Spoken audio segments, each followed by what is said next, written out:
สวัสดีครับพามาเบิงสวนเมลอนครับนี่ครับสุกเหลืองยางงามครับนี่ต้นหน่วยใหญ่ๆเลยครับเบิงที่ล่ะคุณป้าหน่วยใหญ่แห้งครับเบิงนี่ครับสนใจติดต่อมาซื้อได้ครับอยู่สวนสุขใจอินทผลัมครับมันนวนตะขอครับเห็นเบิงมีต้นหน่วยใหญ่ๆเบิงหน่วยนี่ก็ใหญ่แห้งคนเป็นปลาเป็นปลูกไว้เต็มเลยครับปูนแมนเบิร์ดเลยครับนี่ครับสวนสุขใจอินทผลัมอันนี้สวนเมลอน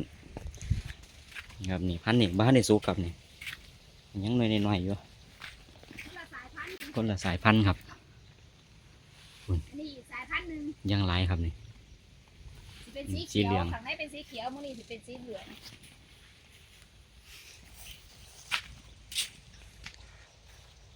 จงว่าย่านสารเคมีครับเพราะว่ากลางมุงหายย่างดี